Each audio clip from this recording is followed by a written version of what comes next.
Hey guys, it's Impractical Gaming, and if you haven't noticed already from their well-known presence on Twitter these days, the big indie game out right now is Fall Guys Knockout for PC and PS4.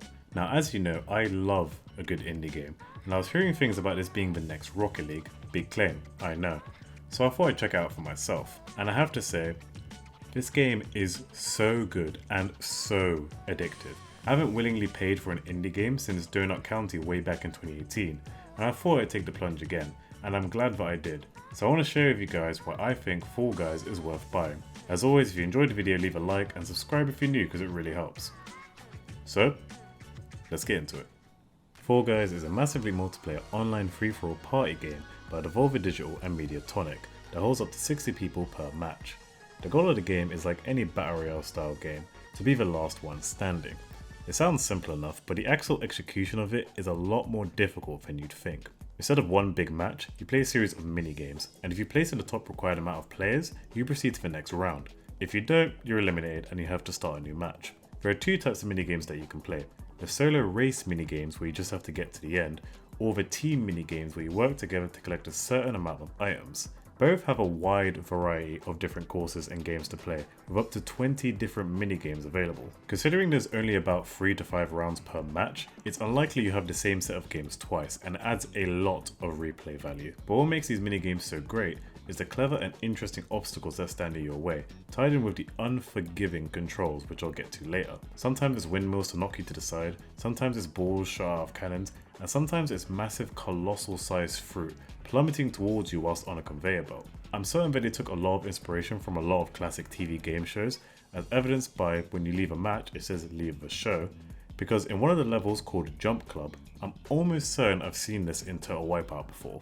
And in another called Door Dash, where you have to discern the fake doors from the real ones, it reminds me a bit of Hole in the Wall or Human Tetris.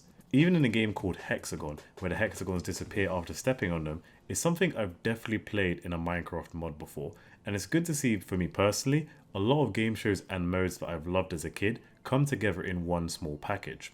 Each race has its own unique set of obstacles and paths that are designed to get in your way, and it's your job to get to the end. But in some maps, even that's not good enough. Usually the game doesn't end until the quota is met, but some are more brutal and will eliminate you if you fall off even once. It really makes you feel on edge and allows for the game to be turned on its head in an instant. One moment you're in the lead, the next you're getting mobbed by 4 guys and fighting to get through the door like Mr. Burns' Three Stooges syndrome in The Simpsons. That's not even to mention the team minigames. These usually consist of collecting the most items or getting the most points as a team. I personally didn't like these as much because I had to rely too heavily on my team to get the job done, and I felt like no matter how hard I try, if my team is bad, we won't win.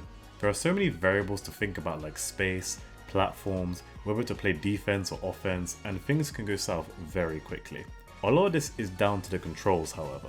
I play on PC but I use my PS4 controller, and it's not like there are a lot of controls, it's just run, jump, grab and dive. It's more that when you're playing it, you have this kind of slight ragdoll feel and you don't have complete control over how you move, which is fine in solo, but when you're playing Egg Scramble and being grabbed by 10 different 4 guys and can't get out, it does get a bit frustrating. I like the aspect that it means the game is always in the air, but it doesn't work so well in games where you have a smaller map. There are some team games that work well, like Fall Ball and Rock and Roll, which are bigger game spaces and means less chance of me being interfered with by my own teammates. If they provide more levels like these in future updates to the game, it would be a much welcome addition.